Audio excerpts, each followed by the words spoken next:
환자분들 중에서 귀에서 삐, 윙, 웅 이런 소리가 난다는 그런 분들이 있습니다. 이게 바로 이명인데요. 이명은 주변에 실제 소리가 없는데도, 소리가 나지 않는데도 귀나 머리에서 소리가 들리는 증상을 말합니다. 자, 한쪽 귀만 들리기도 하고 양쪽 귀나 머리 안에서 들리는 것처럼 느낄 수도 있고, 또 조용할 때나 밤에 더 크게 느껴지는 경우가 많습니다. 자, 그렇다면 이명의 원인은 무엇일까요? 첫 번째는 귀 안의 문제입니다.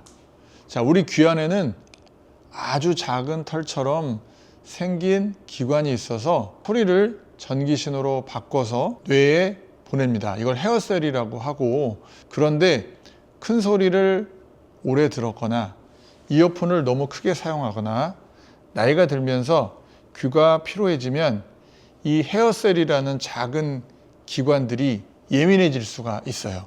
그 결과 실제 소리가 없는데도 뇌가 소리가 있다고 착각하면서 삐 하는 이명이 생길 수가 있습니다.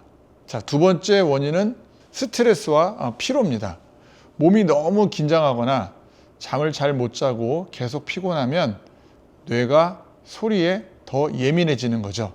자, 그러면 평소에는 느끼지 못하던 그런 소리까지 크게 느껴져서 이명처럼 들릴 수가 있습니다. 자, 세 번째 원인은 목이나 턱, 혈관 문제입니다. 자, 목이 심하게 뭉쳐 있거나 또 턱을 꽉 무는 습관이 있다면 혈액이 흐르는 그 소리가 귀 근처에서 크게 느껴질 수가 있습니다. 그럴 때 이명 현상이 생길 수가 있습니다. 자, 이 경우에는 자세 교정이나 근육을 풀어주는 치료가 도움이 될 수 있습니다. 자, 마지막으로 일부 약물이나 질환도 이명을 만들 수 있습니다. 자, 이명이 오래 지속되거나 점점 심해진다면 혼자 참지 말고 이비인후과에서 확인하는 것이 중요합니다.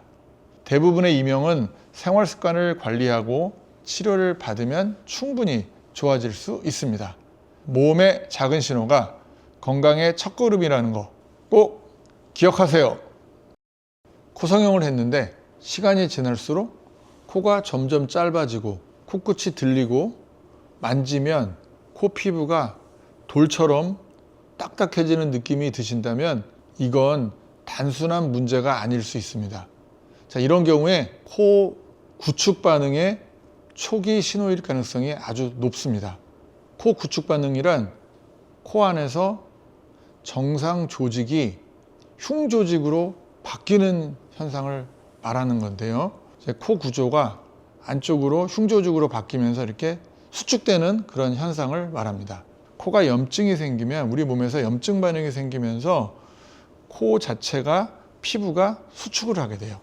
그게 수축되면서 짧아지는데 그걸 구축 반응이라고 이야기를 하는 거죠.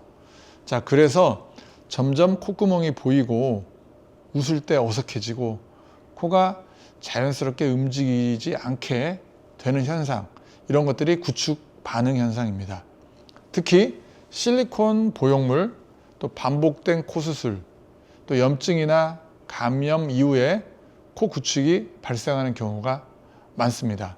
자, 많은 분들이 의사가 수술을 잘못해서 생긴다고 알고 있지만 실제로는 여러 요인이 겹치면서 발생할 수 있습니다. 대표적으로는 과도한 보형물, 코 안 점막 손상, 체질적인 흉터 반응이 함께 작용하는 경우가 많습니다. 코는 단순한 피부 구조물이 아니라 호흡기 점막을 가진 기관이라는 겁니다.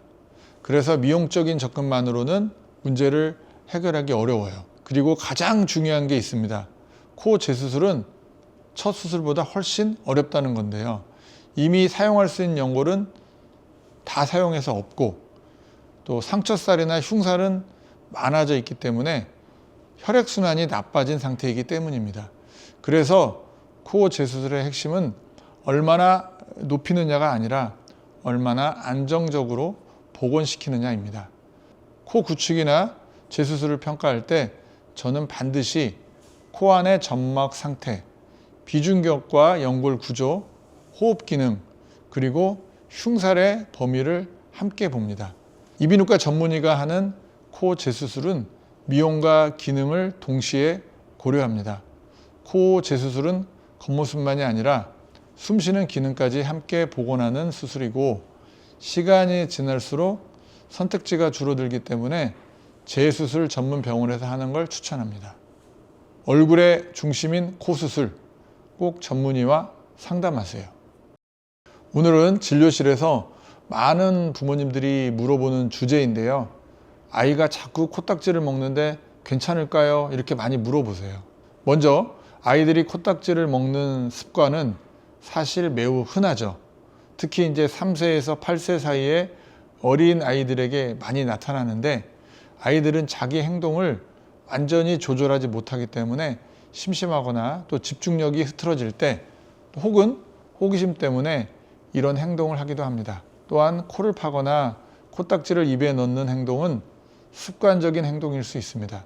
그래서 부모님이 이 행동을 발견했다고 해서 크게 걱정할 필요가 없는 경우도 많습니다. 하지만 코딱지를 먹는 것이 항상 안전하진 않기 때문에 건강 측면에서 주의할 점을 알아두는 게 중요하죠. 대부분 아이들은 코딱지를 먹어도 큰 문제가 생기지 않아요. 자, 일부 전문가들은 이 작은 양의 세균 누출이 오히려 면역력 발달에 도움이 될 수 있다고 말하기도 합니다. 즉, 소량의 세균이 몸에 들어가면 우리 몸의 면역 체계가 이를 학습하고 나중에 더 강한 면역 반응을 할 수 있다는 거죠. 하지만 코딱지에는 먼지, 세균, 바이러스가 섞여 있을 수가 있어서 위생적으로 안전하지는 않습니다. 특히 이제 감기나 바이러스가 유행하는 시기에는 코딱지를 입에 넣는 습관이 감염의 위험을 높일 수 있다는 점을 알아두셔야 합니다. 코딱지 안에는 먼지와 세균이 있을 수 있는데요. 드물기는 하지만 이런 세균이나 이물질이 위장으로 들어가면 배탈이나 소화 불편을 일으킬 수도 있습니다. 그리고 손톱이나 코딱지를 입으로 자주 넣으면 치아와 잇몸에 자극이 갈 수가 있습니다. 아이의 치아가 성장하는 시기라면 치아 표면이나 잇몸 손상으로 이어질 가능성도 있고, 코를 계속 파거나 코딱지를 빼는 습관은 코의 점막을 자극할 수가 있습니다. 그 결과 코피가 나거나 점막 염증이 생길 수 있는데요. 특히 알레르기 비염이 있는 아이들은 코 점막이 더 예민하기 때문에 상처가 더 쉽게 생길 수가 있습니다. 그렇다면 아이의 코딱지 습관을 어떻게 관리를 해야 할까요? 첫째로는 손 씻기 습관을 생활화하고 코를 자주 풀도록 유도를 해주세요. 손 대신 휴지를 사용하는 습관을 만들어 주시면 좋습니다. 자, 더불어서 심리적인 원인 확인도 필요한데, 코딱지 파는 습관은 스트레스, 지루함, 집중력 부족과 관련될 수 있습니다. 아이의 행동을 관찰해서 혹시 스트레스나 불편함이 있는지 확인해 보는 것도 중요합니다. 부모가 조금만 관심을 갖고 관리한다면 아이의 코딱지를 먹는 습관은 귀여운 추억이 될 수 있으니 조금만 더 사랑으로 보듬어 주세요.